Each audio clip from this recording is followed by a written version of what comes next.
오늘 같은 날은 아픈 표정, 피곤한 표정 지으시면 안 됩니다. 더욱더 환히 웃으시며 함께 예배하는 성도님들 격려하셔야 될 것 같아요. 이 시간 양옆에 있는 분들 함께 환히 웃으며 오늘도 예배하기 좋은 날입니다 라고 함께 고백해 봅니다. 예, 감사합니다. 오늘은 온전한 성숙을 위하여라고 하는 제목으로 하나님의 말씀 전하도록 하겠고요. 이제 오늘로 신앙의 원리 시리즈 마지막 설교입니다. 생명의 특징은 끊임없는 성장입니다. 생명이 있으면 반드시 성장하게 되어지죠. 어릴 때에는 키가 자라는 그러한 외적인 육체 주도적인 성장을 하게 되어진다라고 하면 성인이 되어지면 그때로부터 우리의 키가 다 자라게 되어지고 외적 성장이 끝났기에 우리의 내적인 성장, 내면의 성장을 바라보며 주력하게 되어집니다. 이처럼 일반적으로 우리가 내적으로 성장하게 되어지는 것을 우리는 성숙이라고 말합니다. 이 모든 것은 하나님의 창조의 원리가 되어져요. 하나님께서는 인간이 외적인 성장이 멈춘 그 이후로부터 그 마음과 지혜 그리고 그 영성이 자라나는 존재로 창조하셨습니다.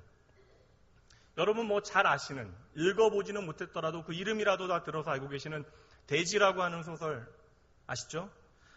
이 소설로 노벨 문학상을 받았던 펄벅 여사는요, 여러분 아시는 대로 중국인이 아닙니다. 미국인이죠. 북장로교 선교사였던 아버지를 따라 중국으로 오게 되어지고 중국에서 그녀는 대학에서 아이들을 가르치는 일을 하였는데 후에 자신이 작가가 되어진, 그래서 대지라고 하는 소설을 남기게 되어진 그 동기가 자신의 첫째 딸 때문이라고 자서전에서 밝히고 있습니다. 그리고 그 딸 때문에 한국 아이를, 고아가 된 한국 아이를 포함해서 9명의 고아 아이들을 입양해서 키우게 되어지는데요. 그것도 첫째 딸 때문에 그렇게 되어졌다라고 고백해요. 바로 자신의 딸이 4살에서 멈춰 더 이상 자라지 않는다는 것에 대한 연민과 아픔으로 쓴 책의 이름이 있는데 그것이 바로 자라지 않는 아이라는 책입니다. 우리나라에도 번역되어져 있어요. 이 책의 초반부에 되면 보면 이러한 고백이 실려 있습니다. 자전적인 책이니까요. 이렇게 기록하고 있습니다. 내 아이는 어린 시절 어느 때를 지난 후로는 성장하지 않았고 그래서 지금은 결혼해서 아이를 낳을 수 있을 만큼 자랐지만 내 딸은 여전히 영원한 아이다. 더 이상 자라지 않는 아이를 바라보며 얼마나 마음이 아팠는가를 짐작해 볼 수가 있어요. 마찬가지입니다. 우리의 하늘 아버지께서는 그의 사랑하는 자녀들, 우리가 자라나기를 원하십니다. 반대로 우리가 하나님의 자녀임에도 불구하고 그의 뜻 안에서 자라나지 않는다면 하늘 아버지께서는 마음 아파하시는 것이죠. 생명의 특징이 되어지는 성장에 있어서 가장 중요한 것은 여러분, 균형 있게 성장하는 것이에요. 제가 초등학교 때는 아주 키가 작아서 맨 앞자리나 두 번째 자리에 앉았는데요. 중학교 2학년 때 한 학기 동안 18cm의 키가, 요게 아닙니다. 17cm의 키가 자랐습니다. 근데 균형 있게 자라지 못하고 키가 갑자기 크다 보니까요. 그렇게 자주 어지럽고 자주 넘어졌어요. 균형 있게 자라지 못했기 때문에 그러한 것이죠. 근데 성경 말씀에 보면요. 복음서의 단 한 구절 가운데 균형 있는 성장을 우리에게 보여주는 말씀이 있습니다. 누가복음 2장 52절 말씀. 이 말씀에만 기록되어져 있어요. 함께 읽어봅니다. 예수는 지혜와 키가 자라나며 하나님과 사람에게 더욱 사랑스러워 가시더라. 여러분, 이 말씀은 결코 우리에게 단순하게 예수님의 성장 과정은 이러하였다라는 것을 보여주는 것으로, 그 정보를 전해주는 것으로 기록되어져 있는 말씀이 아닙니다. 이 말씀은요, 인간이 하나님의 뜻 안에 어떻게 성장해야 온전한 성장에 이루게 되어지는지에 대하여 보여주는 말씀이라는 거예요. 오늘 말씀을 보면요, 좀 더 구체적으로 온전한 성장에 이르는 길에 대하여 우리에게 소개해주고 있는데요. 중심이 되는 말씀 보니까 11절 말씀의 마지막 부분 보니까요, 어린아이의 것들을 다 버렸다라고 이야기하고 있습니다.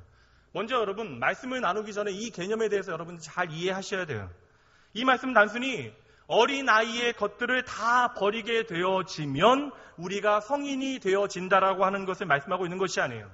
하나님의 성장의 원리 가운데 가장 기초적이고 가장 중요한 것은 내가 지금 버릴 것이 무엇인가를 다 정리해서 찾아낸 다음에 그것을 버리는 것이 먼저가 아니라는 것입니다. 반대로 우리의 마음이 채워지고 우리가 자라나게 되어지면, 우리가 성장하게 되어지면 내가 어릴 적 사랑하고 집착하였던 그 모든 것들을 하나씩 내려놓게 되어진다는 것이죠. 여러분, 이 순서를 잘 이해하셔야 됩니다. 잘 들으세요. 저에게는 저를 닮아 저에게는 이쁜 딸이 하나 있습니다.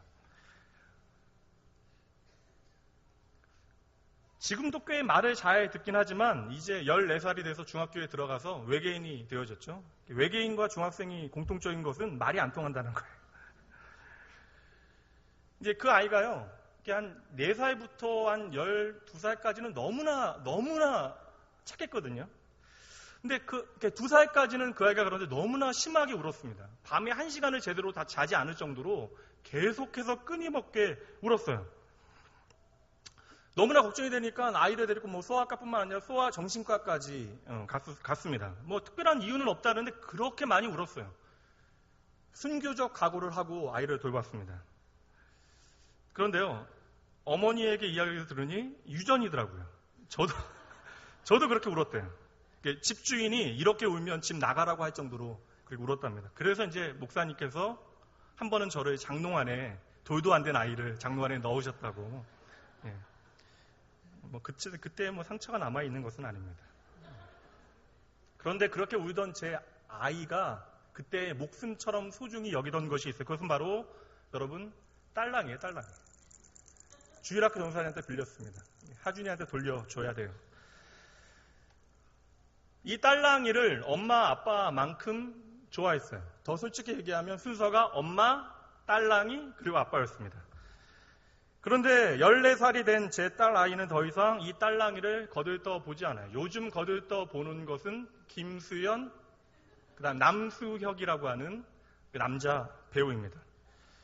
목숨과 같이 귀히 여겼던 딸랑이는 이제 아이의 손을 떠나 역사 속으로 사라졌죠. 바로 이것이에요. 우리가 성장하게 되어지면 저절로 어린 시절에 내가 사랑하던 것들을 하나씩 저절로 놓게 되어진다는 거예요. 그런데 만약 상상조차 하기 싫지만 하영이가 자라서 20살이 넘어서 멋진 남자친구를 사귀게 됩니다. 그런데 어느 날 그 남자친구로부터, 그 나쁜 남자애로부터 시련의 아픔을 경험하게 되어져요. 그 시련의 아픔으로 상처로 죽을 만큼 아픈 그 순간에 하영이가 만약에 자기 책상에 앉아서 책상 서랍을 열고는 딸랑이를 꺼내서 흔들면서 괜찮아, 나는 딸랑이만 있으면 괜찮아, 나는 딸랑이로 행복해라고 이야기한다면, 여러분, 그 모습을 제가 보게 된다면 딸이라도 무서울 거죠. 이처럼 우리가 자라나게 되어지면요, 반드시 우리 안에 부정적이고 부족한 부분들은 저절로 사라지게 되어집니다. 이것이 바로 성장에 대한 성경의 원리이며 창조의 원리예요. 여보, 좀 술하고 담배 좀 제발 좀 끊어, 이렇게 말할 필요가 없다라는 거예요. 내 남편이 교회에 다니면, 그리고 말씀을 듣고 그 말씀이 그 안에 새겨지고 그 말씀이 자라나게 되어지고, 그래서 복음이 능력이 되어지고 복음의 삶 가운데 살아나게 되어지면요, 마시라고 하고 피라고 해도 더 이상 술과 담배나 그로 인한 그 모든 문화들을 저절로 버리게 된다는 거예요. 내게 더 이상 맞지 않게 되어지기 때문에 그러한 것입니다. 그래서 예수를 믿고 예수를 생명으로 고백하고 예수의 길을 걸어가는 모든 사람들은요, 세상을 향하여 더 이상 재미를 느끼지 못하게 되어지는 것입니다. 그렇게 재미있었던 세상의 모든 즐거움들이 시들해지는 거예요. 그것은 나이가 들고 활력이 줄어들었기 때문에 그런 것이 아닙니다. 세상과 비교할 수 없는 기쁨, 세상이 알 수 없는 즐거움을 누구 안에서요? 예수 안에서 찾았기 때문에 과거에 내가 살아가는 그 모든 것들은 저절로 나의 삶 가운데 조금씩 사라져 가게 되어지는 것이죠. 여러분, 자라게 되어지면 우유만 먹을 수 없어요. 씹어야 합니다. 밥이 맛있어져야 하는 것이에요. 여러분, 어릴 적 내가 사랑했던 4발 자전거를 더 이상 내가 바라보지 않는 때는 언제예요? 2발 자전거를 타고 달리는 그것이 무엇인가를 깨닫게 되어지면 더 이상 4발 자전거는 내게 소중하지 않게 되어지는 거예요. 마찬가지로 우리가 예수를 만나고 예수를 생명으로 고백하고 그래야 하나님의 나라를 경험하고 하늘을 호흡하게 되어진 사람이 어떻게 이 땅이 전부인 양 우리의 삶을 살아갈 수 있겠냐라는 거예요. 그렇게 살 수 없다라는 것입니다. 우리가 하나님의 나라를 구하고 하나님의 의를 구하게 되어지면 이 땅의 것들을 억지로 놓기 위하여 우리가 애쓰는 것이 아니라 저절로 하나씩 놓게 되어진다라는 거예요. 여러분의 모습을 보시면 돼요. 어느새 우리가 그렇게 예수 안에서 자라났습니다. 이 모든 것이 하나님의 은혜이죠. 아내를 향하여 사치하지 말라고 검소하게 살라고 이야기하실 필요가 없습니다. 아무리 말해도 안 되는 그것이요, 어느 날부터 예수를 만나고 예수를 생명으로 고백하게 되어지면 이 땅의 것만을 즐거워하고 이 땅의 것만을 누리고 살아가는 것이 내게 불편하게 여겨져요. 그 누리는 것이 사치스럽게 여겨집니다. 죄스러운 마음이 찾아오게 되어지는 거예요. 그것을 즐기는 것이 더 이상 나의 삶의 코드에 맞지 않게 되어집니다. 여러분, 아이들은 메이커를 좋아하는 게 당연해요. 저 어릴 적에 당연히 좀 메이커 신발 한 번 정도는 신어야 됐는데 안 사주셔서 객기에 운동화에 나이키 모양 제가 매직으로 그려서 신고 다녔어요. 실내화에. 아이들은 그렇게 메이커에 예민합니다. 그런데 어른이 돼서도 똑같이 메이커에 예민한 분들이 계시죠. 오늘 어쩌다 한번 내 평생에 한 번 선물 받은 명품 가방 들고 왔는데 이 얘기 하는 것에 상처받으시면 절대 안 됩니다. 여러분, 보통 여자분들은 명품 가방으로 시작하시잖아요. 그런데 여러분 한번 생각해 보세요. 명품 가방 하나만으로 만족하고 우리가 그것으로 모든 것을 다 이루었다 생각할 수 있어요? 여러분, 가방 하나는 괜찮은데요, 수준에 맞추게 되잖아요.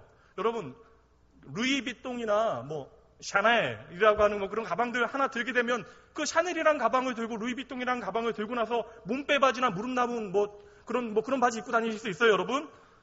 저절로 규모가 커지는 거예요. 생각보다 많은 성인들이요, 심각한 명품 중독에 빠져 있다라고 해요. 그리고 그것을 위한 치료 과정이 병원마다 있어요, 여러분. 그런데 그들을 향하여 아무리 사지 마라, 너의 현실이 무엇인지 직시하라 말해도 그 모든 중독의 문제가 해결되지 않는다라는 거예요. 도리어 이러한 중독의 문제는요, 다른 곳에서 좀 더 본질적인 것에서 만족을 누릴 수 있도록 하는 심리의 치료가 반드시 병행되어져야 합니다. 대부분의 중독의 문제는요, 낮은 자존감이나 우울증이 문제가 되어지는 거예요. 그래서 본인 스스로 얼마나 가치 있는 존재인가에 대하여 깨닫도록 주위의 사람들이 함께 도와줘야 하는 거예요. 그러한 것이 없더라도 네가 얼마나 아름답고 귀한 존재인가를 알려줘야 하는 것이죠. 바로 자존감과 정체성이 자라게 해야 한다는 거예요. 여러분, 결국 우리의 삶이라고 하는 것은, 우리의 믿음이라고 하는 것은 가치의 싸움입니다.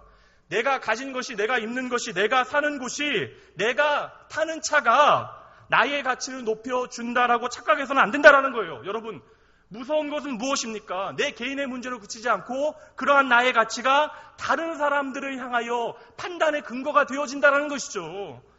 여러분, 하나님 앞에서 여러분의 존재의 가치를 확인하셔야 됩니다.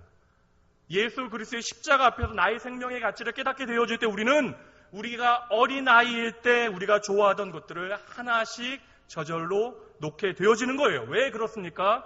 성장했기 때문에 그러한 것이죠. 하나님 나라에서 빛나는 사람은 세상의 목소리, 세상의 판단에 따라 나를 바라보는 사람이 결코 아닙니다. 하나님의 시선에 따라, 복음의 가치에 따라 여러분 자신의 정체성을 세워나가시는 여러분 되시길 주님의 이름으로 축복합니다. 이 시간 한번 고백해 볼까요? 양옆에 있는 분들과 고백해 봅니다. 나는 예수의 생명값입니다 라고 한번 고백해 봅니다. 여러분, 이 고백이 여러분의 진정한 고백이라면요, 예수 그리스도 안에서 여러분의 열등감도 무서운 죄악이라는 사실을 깨달아야 돼요. 왜 그렇습니까? 예수 그리스도의 십자가를 무시하는 것이 바로 여러분의 열등감이기 때문에 그렇습니다. 예수 그리스도는 여러분의 생명을 위하여 자신의 생명을 아낌없이 내어 던지셨어요. 그 사랑을 깨닫게 되어지면 그 예수 그리스도의 십자가를 통하여 나의 생명의 가치를 깨닫게 되어지는 거예요. 이 생명의 가치를 깨달은 사람은 내 눈에 보이는 것만으로 나의 가치를 확인하려고 더 이상 하지 않는다라는 것입니다. 그러기에 오늘 본문의 말씀의 핵심은 단지 어린 아이의 것을 버리라라고 하는 소극적인 명령이 아니라는 거예요. 주님께서는 도리어 우리에게 도전하십니다. 자라나라, 건강히 성장하고 온전히 성숙하라라고 우리에게 요청하시는 것입니다. 이렇게 성장하고 성숙한 사람은요, 그의 삶 가운데 세 가지 것이 자연스럽게 떨어져 나가게 되어진다라고 말씀하고 있죠. 그렇다면 여러분들은 오늘 말씀을 들으시면서 나의 삶 가운데 이 세 가지가 과연 조금씩 떨어져 나가고 있는가를 확인해 보시면 되는 것입니다. 반대로 이야기하면 오늘 말씀에는 우리가 건강하게 성장하게 되어질 때, 믿음 안에 성숙하게 되어졌을 때 우리의 삶에 나타나는 세 가지 증상, 성숙한 사람이 삶에서 소유해야 되는 세 가지 열매가 무엇인지에 대하여 우리에게 적극적으로 보여주고 있는 말씀입니다. 여러분 11절 말씀 다시 한번 보시죠. 앞부분만 함께 읽습니다. 시작. 내가 어렸을 때에는 말하는 것이 어린 아이와 같고, 됐습니다 여러분. 그 첫 번째로는요, 본문의 말씀에 보니까 말하는 것이 어린 아이와 같고라고 말씀하고 있어요. 우리가 성숙하게 되어질 때 우리가 버리게 되어지는 것이 무엇이에요? 첫 번째, 어린아이의 말을 버리게 되어진다는 거예요. 어린아이가 말하는 것은 다르다는 거예요. 어린아이의 언어 습관을 여러분 잘 아시잖아요. 자녀들을 키워보셨으니까 대부분의 분들이. 어려운 말로 이야기하면 어린아이들은요, 감정 주도적인 직관적 언어를 사용합니다. 어렵죠? 쉽게 이야기하면 어린아이의 말은요, 유치하다라는 거예요. 초보적이라는 것입니다. 서너 살 된 내 딸에게 사탕 하나를 줘요. 맛있는 사탕을 줍니다. 그러면 그 아이가 뭐라고 얘기해요? 사랑스럽게 얘기하잖아요. 아빠 사랑해 라고 얘기합니다. 그렇죠? 하나를 다 먹고 나요. 사탕이 아빠에게 많다는 걸 알고 있습니다. 그럼 뭐라고 이야기하지 아이가? 또 줘. 그때 아빠가 아이의 이빨을 걱정하여 건강을 염려하여 안 되라고 이야기하면 아이는 뭐라고 얘기합니까? 울면서 아빠 미워. 자기 마음대로잖아요. 방금 전에 사랑한다라고 고백해놓고 5분도 지나지 않아서 밉다라고 얘기할 수 있는 아이들이 바로 존재가 바로 어린아이라는 거예요. 자기 마음대로 말합니다. 순간의 감정대로 말해요. 어린아이니까 이해가 되는 거예요. 그런데 자라나서도 그렇게 말한다라고 한번 생각해 보세요. 내 감정대로 내 상황에 따라 내 마음 가는 대로 이야기하는 사람을 만날 때면 우리가 어떠한 생각을 하게 되어지죠? 그렇다면 여러분, 이 시간 여러분은 어떻습니까? 여러분의 가정에서, 여러분의 직장에서, 여러분의 학교와 여러분이 다니고 있는 이 믿음의 공동체 가운데 여러분이 사용하고 있는 언어는 어떠합니까? 이것이 바로 주님의 질문이잖아요. 성경은 감정 주도적인 언어, 어린아이가 쓰는 언어와 달리 믿음의 사람들, 성숙한 사람들이 쓰는 언어가 따로 있다라고 말하고 있어요. 이것이 바로 믿음의 언어라는 것입니다. 야고보서 2장 12절 말씀에 보면요, 너희가 심판받을 자처럼 말을 하라라고 우리에게 말하고 있어요. 이 말이 우리의 행동이 되어진다라는 거예요. 무엇입니까? 오늘 내가 말하는 것이 언젠가 하나님께서 심판하실 것임을 기억하고 말해야 한다는 것입니다. 오늘 내가 말하는 것이 하나님 앞에서 하는 말이라는 사실을 결코 잊어서는 안 된다는 거예요. 여러분, 단순한 원리입니다. 내가 오늘 하는 말을 하나님 앞에서 한다는 사실을, 하나님께서 나의 말을 듣고 계신다는 사실을 우리가 기억하게 되어진다면 어떻게 내가 마음대로 내 감정대로 이야기하겠어요? 우리가 예수 그리스도를 만나서 하나님의 자녀됨을 깨닫고 이제 코람데오 하나님 앞에서 말하게 되어진다라면 우리는 바로 성숙한 믿음의 사람이 되어진다는 것이죠. 우리의 언어가 바뀐다라는 것입니다. 여러분, 모든 믿음의 말에는요, 공통적인 표준이 있습니다. 기준이 있어요. 모든 믿음의 말에는 분명 하나님의 말씀이 그 근거에, 그 근저에 놓여 있다라는 것입니다. 사무엘하 23장 2절 말씀이에요. 여호와의 영이 나를 통하여 말씀하심이여, 다윗이 고백합니다. 함께 읽어봅니다. 그의 말씀이 내 혀에 있도다. 여러분 어떠십니까? 다윗과 동일한 고백을 하실 수 있어요? 오늘 나의 혀에 하나님의 말씀이 과연 있습니까? 어떤 분들을 보면요, 우리 교회도 많아요. 어떤 분들을 보면 꼭 성경이 말하고 있는 것을 동일하게 이야기하진 않지만 무엇인가 분명 나와 다른, 세상과 다른 언어를 말씀하시는 분들이 계십니다. 말 안 듣는 자식 때문에 괴로운 현실인데 믿음의 남편이 내게 말합니다. 괜찮아. 우리 아들 오늘 보면 좀 걱정되지만 이 아이를 사랑하시는 하나님을 좀 믿어보자고. 이 아이를 향한 하나님의 계획이 분명하잖아. 그렇다면 우리가 할 일은 포기하지 말고 이 아이를 사랑해주고 신뢰해주고 이 아이를 하나님의 뜻에 온전히 맡겨주는 거야. 힘나지 않겠어요, 여러분? 가정 경제가 어렵습니다. 모두들 어렵다라고 이야기하는데 나의 사랑하는 믿음의 아내가 나에게 말합니다. 여보, 우리 가정이 어렵다 해도 우리 가정을 향하신 하나님의 섭리가 있잖아요. 오늘 우리가 좀 가난하면 이 가난 가운데 우리에게 말씀하시는 하나님의 음성이 있고, 하나님께서 오늘 우리에게 조금 적게 주셨다면 그 속에 담긴 하나님의 섭리가 분명 있을 거예요. 여러분, 우리 같이 있네요. 그리고 함께 믿고 가봐요. 한 번도 들어보지 못한 소리라는 표정이시네요. 분명 성경의 이야기는 아닙니다. 그러나 어떤 사람의 말 가운데서는 예수의 정신, 성경의 가치가 그대로 그들의 말 가운데, 언어 가운데 담겨져 있다라는 거예요. 여러분, 이것이 바로 성숙한 사람들의 믿음의 언어라는 거예요. 그 사람의 말 가운데 예수의 정신, 성경의 가치가 쏟아져 나오는 사람, 이 사람을 향하여 성경은요, 성숙한 믿음의 사람이라고 말합니다. 하나님과 사람들에게 사랑스러워가는 그런 귀한 존재. 여러분, 여러분의 지혜와 지식으로 날카로운 판단과 정죄를 언어 안에 담아내는 것으로 만족하지 마십시오. 도리어 사람을 세우고 사람을 살리는 그러한 사랑을 여러분의 언어에 담아내셔야 합니다. 여러분, 언어라고 하는 것은 한 사람을 설명할 수 있는 가장 중요한 지표가 되어져요. 그래서 하나님께서 하나님의 일을 하실 때, 특별히 한 개인을 불러 그에게 축복하실 때 반드시 그 사람의 언어의 습관과 언어의 체계를 바꾸어 놓으신다라는 것을 우리는 성경을 통하여 확인하게 되어집니다.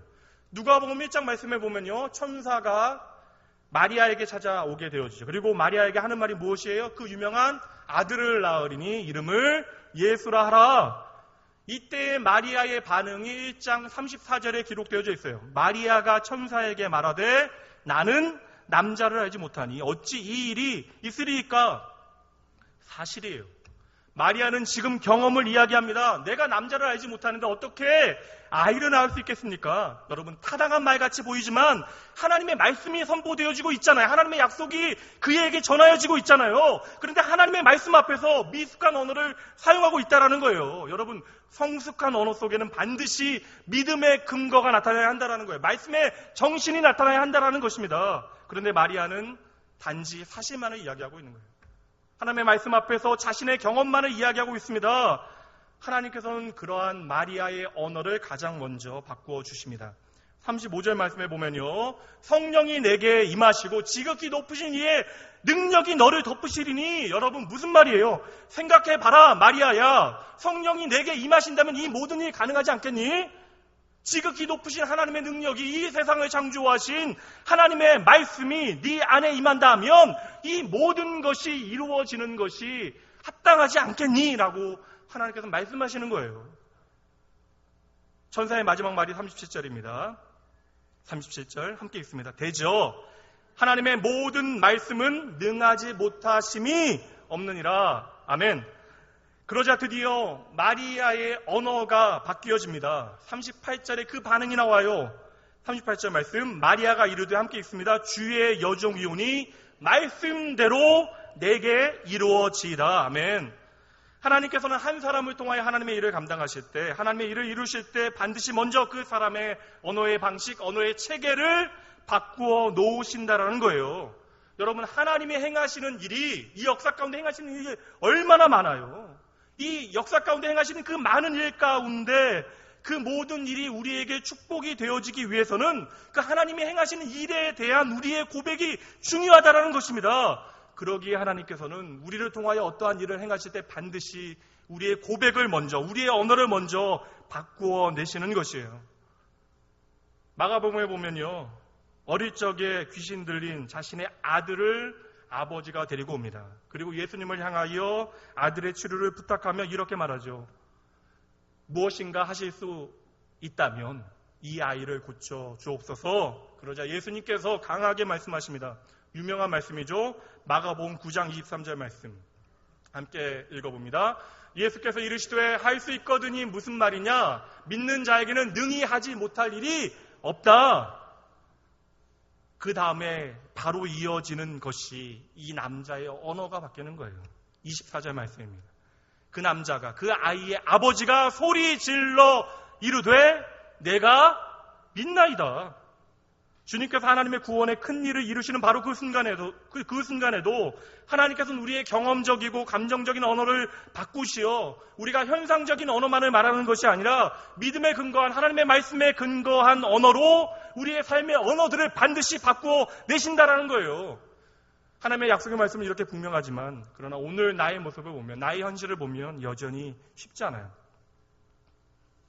내가 가장 사랑하는 내 가족이 하는 말 한마디에 나의 감정이 거친 말이 되어 그 사람을 아프게 합니다. 판단과 상처를 만들어내요. 교회에서도 마찬가지예요. 예수 그리스도의 흘리신 그 보배로운 피를 통하여 그 언약의 약속을 통하여 우리가 하나 되었음에도 불구하고 우리의 말 가운데 관계들이 깨어지게 되어지는 거예요. 우리 모두가 오늘 미숙합니다. 상처가 되어지고 상한 감정을 만들어내고 있다는 거예요. 쏟아져 나오고 있어요. 절제가 되지 않습니다. 그러나 여러분, 반드시 기억하십시오. 예수 안에서 반드시 이 모든 것이 바뀌어진다라는 사실을 여러분 믿으셔야 합니다. 예수께서 이것을 생명을 걸고 행하신 거예요. 그렇다면 여러분, 오늘 우리는요, 더디게 보일지라도 바뀌고 있는 거예요. 이것이 바로 하나님의 은혜입니다. 야곱이 20년간 죽을 고생을 하고 드디어 고향으로 돌아옵니다. 형 에서와 화해하는 그 순간에 형 에서가 야곱의 아들들을 향하여 저들이 누구냐라고 물어요. 그때의 야곱이 저들은 제 아들들입니다라고 이야기하면 되잖아요. 그런데 야곱의 대답이 전혀 달라요. 창세기 33장 5절 말씀에 보면 야곱이 이르되 하나님이 주의 종에게 은혜로 주신 자식들입니다라고 고백하고 있다는 거예요. 여러분, 생각할 순간이 없잖아요. 생각할 시간이 없이 고백되어진 말입니다. 여러분, 20년의 시간을 통해 야곱의 언어가 바뀌어졌다는 거예요. 과거에는요, 돈만 되면 아버지고 형이고 아무것도 없던 사람이에요. 돈만 된다면 타양살이도 내게 전혀 문제가 되지 않는 사람이었습니다. 내 스스로 성공하고 내가 얻어내는 것만이 진짜라고 생각했던 야곱이 이제는 20년의 시간이 지나 자신의 자식들을 바라보며 말하고 있어요. 하나님께서 내게 은혜로 주신 자식들입니다. 여기는 이러한 전제가 깔려 있는 거예요. 하나님, 나의 삶의 모든 것이 하나님의 은혜입니다. 야곱의 말은 분명 성경 말씀이 아니었지만 지금 그가 토해내고 있는 그 모든 언어는요, 은혜의 말씀의 정신이 그의 언어 가운데 배어 나오고 있는 거예요.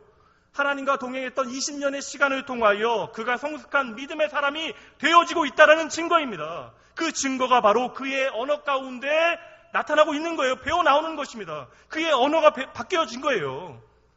성도 여러분, 무엇보다 여러분의 삶의 모든 언어 가운데 성숙한 믿음의 증거가 날마다 더욱더 진하게 배어 나오길 주님의 이름으로 축복합니다. 두 번째 보세요. 우리가 성숙하게 되어지면 11절 본문의 말씀에 보니까 깨닫는 것이 어린아이와 같은 그것을 버리게 된다는 거예요. 우리가 성숙한 사람이 믿음의 사람이 되어지면 어린아이의 깨달음을 버릴 수밖에 없다는 것입니다. 여러분, 우리의 삶 가운데 깨달음이라고 하는 것은 참으로 중요해요. 과학자가 무엇인가를 깨닫게 되어지면 이 세상에 존재하지 않은 어떠한 발명품을 만들어냅니다. 미술가가 어떠한 깨달음을 얻으면요, 그의 영감이 눈에 보이는 예술 작품으로 형상화되어집니다. 음악가가 깨달음을 얻게 되어지면요, 감히 생각할 수 없었던 그런 우리의 마음을 울려내는 그런 선율이 우리에게 주어지게 되어지는 것이죠. 그리고 내 남편이 깨달음을 얻게 되어지면 철이 듭니다. 오늘 말씀해 보니까요, 이 깨달음은 어른들에게만 있는 게 아니래요. 어린 아이들도 깨닫게 되어진다라고 이야기합니다. 그러나 성숙한 믿음의 사람들은요, 어린 아이와 같이 깨달으면 안 된다라는 거예요. 그래서 사람이 은혜를 받고 성숙하게 되어지면 어린아이의 깨달음을 저절로 버리게 되어진다라고 말씀합니다. 이러한 어린아이의 깨달음, 이러한 어린아이의 미숙한 판단을 교육심리학에서는 동기적 해석이라고 이야기하는데요. 쉽게 이야기하면 보이는 대로만 이해하는 거예요. 현상으로만 이해하는 것입니다. 아이가 아빠에게 자전거를 사달라고 이야기해요. 그런데 집 앞에 큰 도로가 있어서 자전거를 미숙한 아이가 자전거를 타고 나면 위험합니다. 게다가 2달 후에는 이사를 가게 되어지는데 이사 가는 데는요, 앞에서 자전거를 타기에 좋은 공원이 있어요. 그래서 아이에게 아빠가 말합니다. 아빠가 나중에 사줄게. 아이는 그 순간 깨닫게 되어지죠. 아빠는 더 이상 나를 사랑하지 않는구나. 이것이 바로 동기적 해석이에요. 어린 아이들은 표면만 보게 되어집니다. 표면에서 일어나고 있는 그 상황만 보고 내가 이해하는 것이 전부라고 판단하는 것이에요. 우리의 삶에 경제적인 어려움이 잠시 찾아옵니다. 왜 내 삶이 이렇게 녹록지 않느냐? 하나님께서 나를 사랑하지 않는 것이 아니냐? 내가 병에 걸리게 되어져요. 하나님께서 나를 사랑하신다고 성경에서 이렇게 말씀하시는데 하나님께서 사랑하신다면 내가 왜 병에 걸렸지? 이제 하나님께서 나를 버리셨나? 내게 일어나는 모든 일의 표면만을 보고 깨닫게 되어지는 것이죠. 실상 우리가 제대로 깨닫기 위해서는 그 상황의 표면이 아니라 그 본질과 내면의 깊은 것들을 살펴야 되는데 미숙하기 때문에 그것들이 안 되는 것입니다. 이것이 바로 어린 아이의 깨달음이에요. 만병통치약 하나 여러분들에게 소개해 드립니다. 이런 거 얘기하면 관심이 가시죠? 한 8, 9년 전에 대구의 한 기도원에서 판매하던 것인데요. 미국과 남미, 유럽에까지도 유행이 돼서 판매가 되어졌어요. 심각한 고질병, 심각한 병에 걸리신 분들이 그것을 사용하셨다라는 이야기를 들은 적이 있습니다. 밀가루 반죽이에요. 무화과 가루를 집어넣은 밀가루 반죽입니다. 무화과 가루를 어떠한 비율로 집어넣은 밀가루 반죽을 환부에 지속해서 바르면 그 병이 낫게 되어진다는 거예요. 눈이 반짝이는 분들 시험하실 필요 없습니다. 그래서 기도원장이 안수하여 만들어 놓은 그 무화과 가루가 들어간 밀가루 반죽이 참으로 많이 팔렸습니다. 이유는 성경 말씀 때문이에요. 열왕기하 20장 말씀에 보면 히스기야가 죽을 병에 걸렸다가 무화과 반죽을 그 환부에 되었더니 그 병이 나았다라고 기록되어 있잖아요. 이것을 보고 기도원 그 원장님께서 만들어 판매한 밀가루 반죽이 바로 그거예요. 이것이 바로 히스기야가 나왔던 그 밀가루 반죽이라는 거예요. 소금도 함께 만들어 팔았습니다. 열왕기하 2장에 보면 여리고성에 물이 이제 쓰게 되어져요. 먹지 못하게 되어집니다. 그때 엘리사가 그곳에 뭘 뿌렸죠, 여러분? 소금을 뿌리잖아요. 그래서 그 물이 단물이 되어집니다. 생수가 되어져요.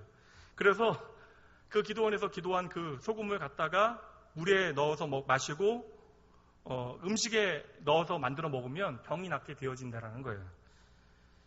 극단적인 예처럼 보이지만 여러분, 이 모든 것이 성경을 보았다고 진리가 아닙니다. 이 모든 것이 어린아이의 깨달음이에요.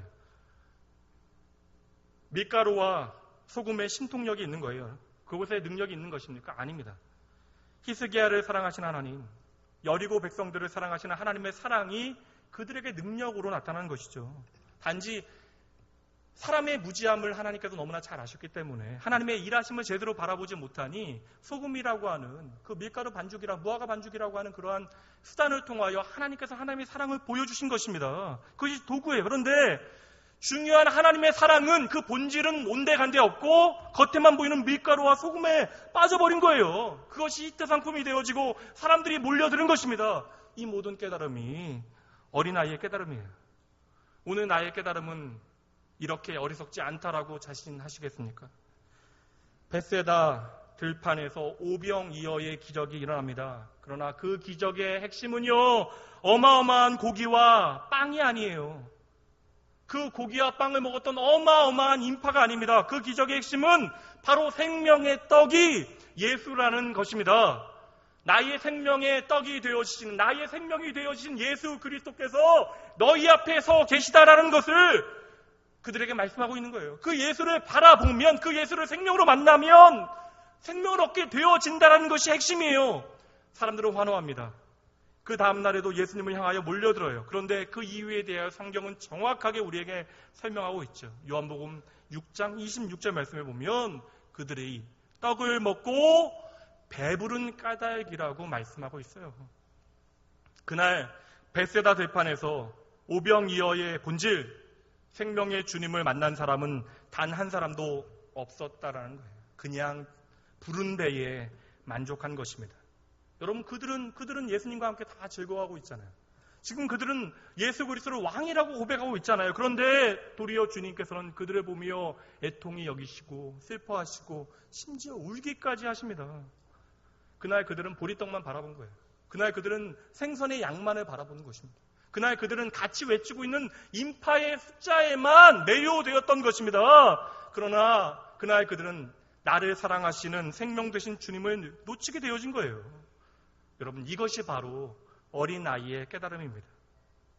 눈에 보이는 기적에 그 표면에 시선을 빼앗겨 본질을 놓쳐버린 것이에요. 그래서 생명을 놓치게 되어졌던 것입니다. 그러나 여러분, 예수 그리스도를 제대로 만난 사람들은 달라요. 깨닫는 것들이 다릅니다. 돈 버는 것이 좋아 명예도 버리고요, 민족조차도 버렸던 한 남자가 있어요. 그 사람은 여리고에 사는 세리였던 삭개오예요.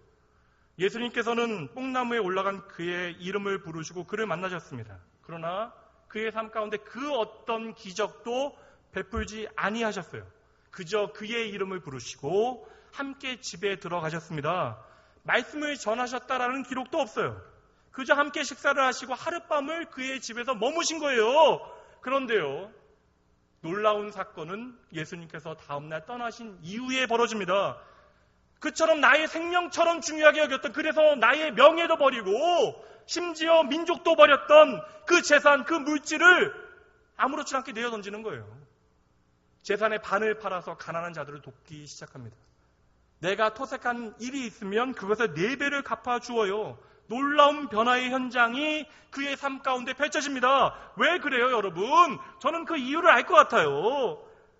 삭개오는 예수님의 눈빛을 보았기 때문에 그러한 것입니다. 세상 모든 사람들이 나를 경멸하고 미워하고 있는데 예수님의 눈빛은 따스합니다. 사람들은 지금 자신과 밥을 먹고 있는 예수를 욕하고 그 비난하는 소리가 담장을 넘어서 들려오고 있는데 예수님께서는 전혀 개의치 아니하십니다. 도리어 내게만 집중하세요. 그리고 내게 시선을 맞추시고 함께 식사를 하십니다. 여러분, 그 한 끼의 식사는 그냥 식사가 아니에요. 그냥 밥이 아닙니다. 그 한 끼의 식사를 통하여 이제 예수의 마음을 깨닫게 되어진 거예요. 나를 사랑하시는 하나님 아버지의 마음을 깨닫게 되어지니 그의 삶이 바뀔 수밖에 없는 것입니다. 그의 삶의 가장 중요한 세상의 가치를 내려놓게 되어지는 것이에요. 돈을 버렸더니 예수를 생명으로 만난 것이 아니라 예수의 마음을 깨닫게 되어지니 나의 가장 소중한 것들을 내려놓게 되어졌던 것이에요. 여러분, 주일날 한 번만 예배 드리러 나오셔도 1년이면 50번이 넘는 예배를 드리세요. 모든 공예배에 참석하신 분들은 1년만 해도 수도 없는 예배를 드리고 말씀을 들으십니다.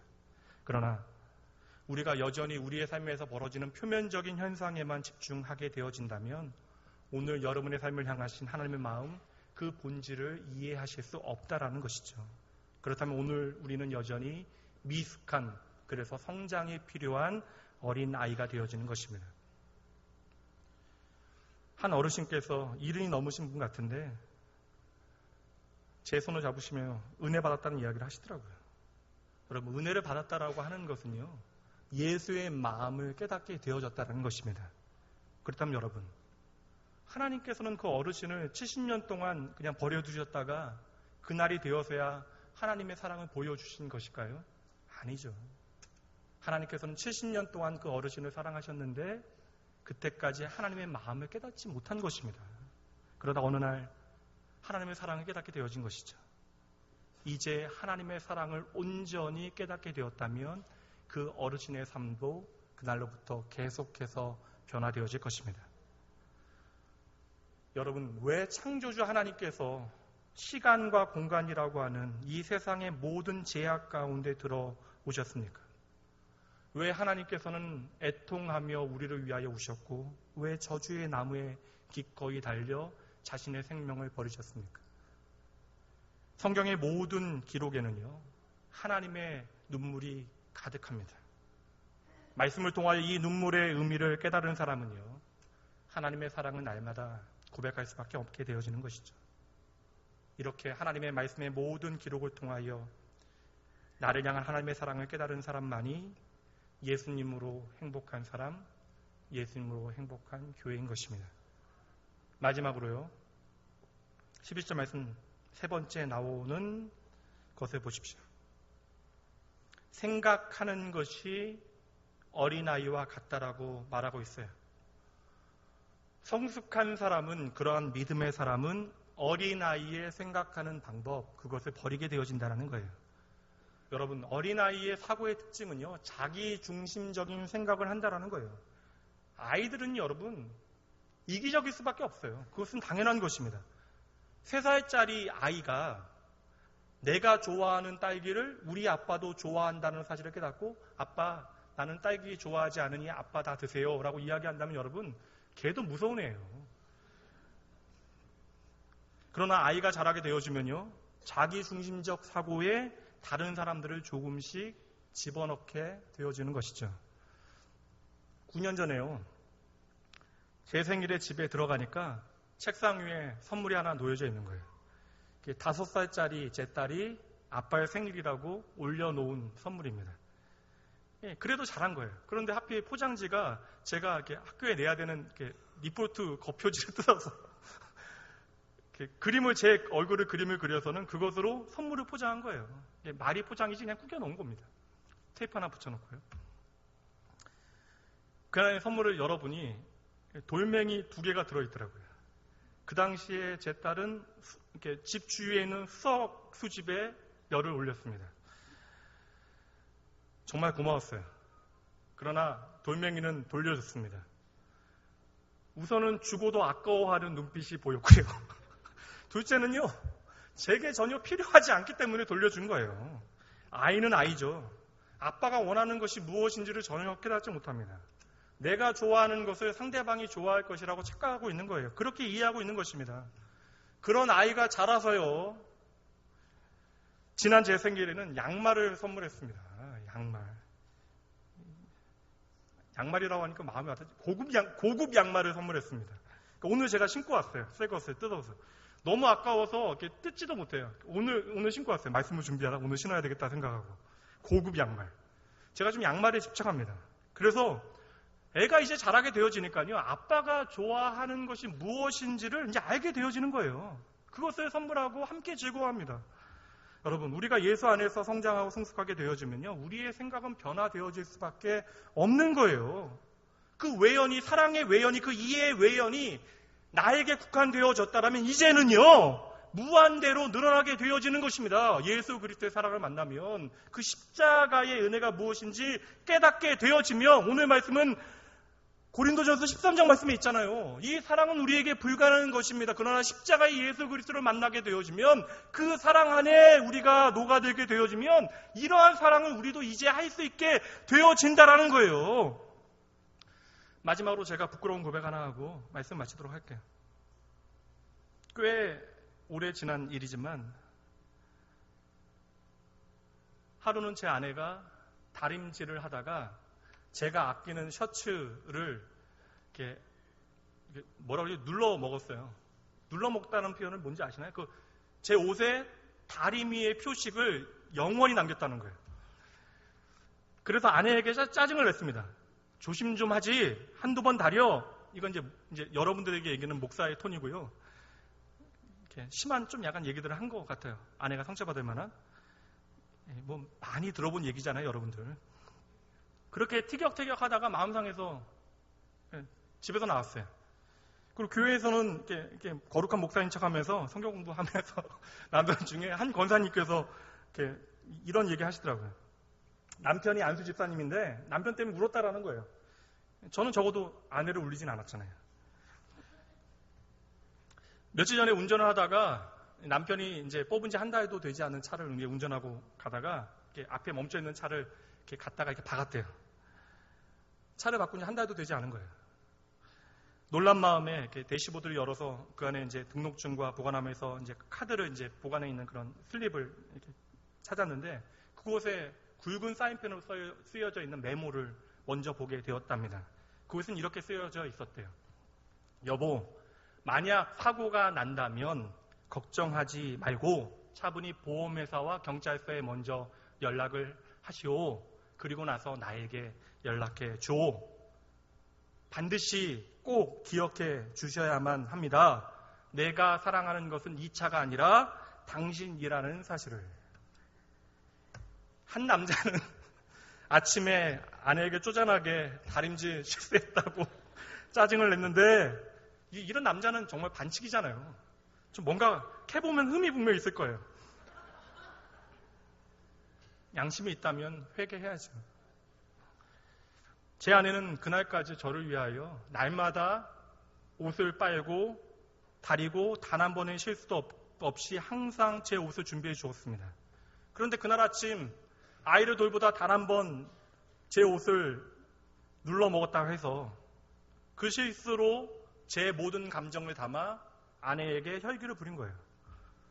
사실이요, 남편이 아끼는 셔츠라는 사실을 알고 있으면 아내가 더 당황할 만한데, 그렇게 당황한 아내의 표정은 감정을 읽어보지도 못하고 단지 저는 그 셔츠만을 바라봤던 것입니다. 참 유치하죠. 목사도 유치합니다. 여러분, 함께 유치해지죠. 이것이 저만의 이야기입니까? 오늘 우리의 생각은 어디에 머물러 있습니까?